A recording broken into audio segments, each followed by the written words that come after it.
Okay, so finishing up, when I was in the process of waking up today at various times, I had some thoughts pop into my head about what I had talked about with surrender and how it feels, and how the way the love feels differently, I guess you could say.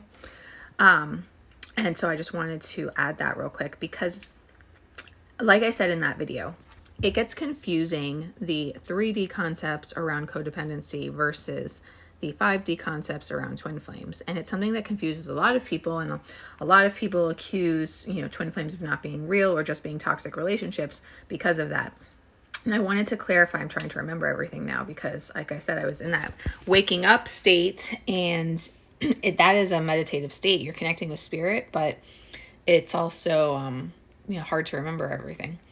So the main thing that's standing out to me is that don't confuse the twin flame ache with solely codependency.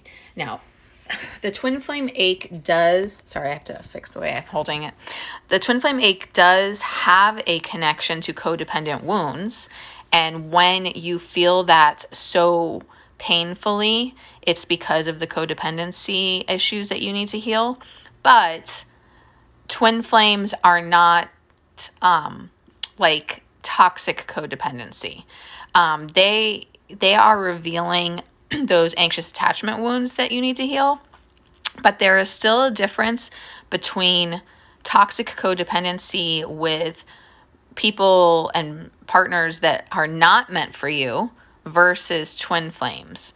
Twin flames, that's the other half of your soul who you're meant to be with no matter what anyway. And really the way that someone would be able to tell the difference between that 3D toxic codependency and a twin flame would be that you can't let go of your twin flame. With in the normal 3D with any other relationship, you, even if it's really painful because of the codependency wounds, you could still let go and move on. Like, it might really suck for a little while, but eventually, it wouldn't take that long in the grand scheme of things. Like, you would be able to let go and move on and meet somebody else.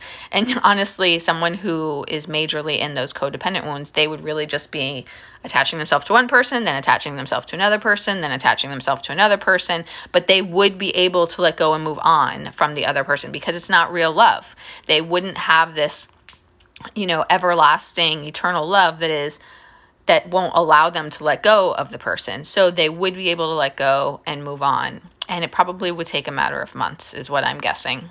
I don't know because I haven't had that problem, but that's what I'm guessing.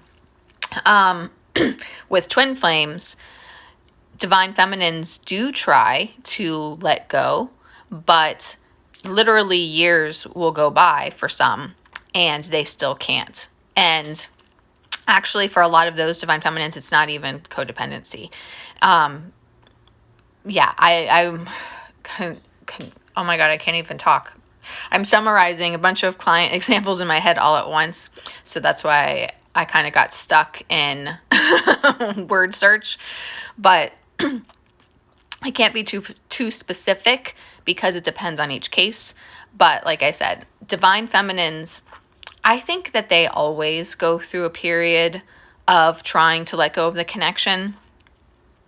I am saying it this way because I don't want divine masculines to take it the wrong way, which is kind of funny because divine masculines are the runners and they definitely try and let go of the connection, right? But just, like, don't take it like the divine feminine didn't love you. She did, but you ran, so she tried to let go. That's how it works, right? And I think that I actually see that runner dynamic as almost an essential part of the journey for helping both people see and understand what this is, and that it is a significant connection that is meant to last. Divine masculines may or may not get even hear the twin flame terminology and understand it, but divine feminines are more likely to find that information, and at the very least, it's the internal recognition and knowing of, hey, like, even the divine masculines, hey, I can't let this person go either. I'm supposed to be with this person, or there's something more significant here. I don't want to run. So the running is important for that aspect of getting through to the divine masculines of, hey, this isn't your ordinary relationship that you can run from. And it's important for the divine feminines in having that recognition of, I tried to let go, I tried to move on, sometimes over years, and I still can't. I still can't move on. So that's where the difference is going to come in, and you're going to be able to understand better who's your actual twin flame versus what's just codependency.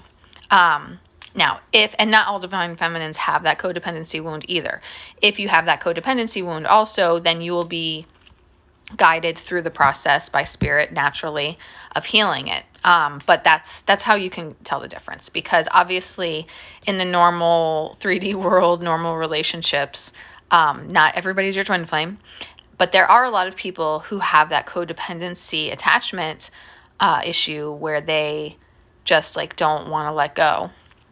And they want to believe that someone is their person. And that's what I was talking about with, there's probably a lot of bad relationships out there that people are holding on to solely because of something like that they just don't want to be alone, or they have this codependency wound that they can't let go, or they struggle to let go and find the right person for them. And it can be a variety of things. I think even with some, it's a controlling thing, and it's more of a possessive thing, and kind of an extra toxic thing. It can even go into narcissism depending on the person, because they just don't want to let go. I do want to point out that when it comes to someone like karmics, that is a relationship that is supposed to happen. That's something that I think a lot of people don't understand, is that karmic relationships are also meant to be. They're just meant to be temporary. They're meant to be temporary for the period of time of learning the lessons and catalyzing the healing process, and then you're supposed to move on. So there is a toxic codependency there at times, but at the same time, your soul is guiding you to that relationship for a reason, to fulfill the soul contract in that relationship and connection. And then you're supposed to move on. And that's going to be where the difference comes in for a lot of people, of understanding when it is that you're supposed to move on. And I would say that anybody can have a karmic, not just twin flames. Like, why not? Karmics are serving a purpose of teaching you lessons for your soul journey. So you don't have to have a twin flame to have a karmic. Anybody can have a karmic. So just keep that in mind also. I have not yet talked about, I want to do a whole talk, I don't know how long it would be, but a whole talk about different relationship paradigms and dynamics now from the things that I have learned along this journey. And part of what I want to talk about in that is that, we don't just have random relationships. Every relationship that we have, there's a soul contract there, and it's supposed to fulfill a purpose. They're just not all meant to be permanent. So for any relationship, you have to take that into consideration. If you are drawn to someone and into a relationship with someone, it's for a reason and a purpose. It's just not necessarily meant to last forever. And when it comes down into those codependency issues, then that's really a more internal, personal thing that you need to assess within yourself. And, why do I have this attachment? Is it meant to be? Is it meant to last? And what do I need to do to heal this, basically?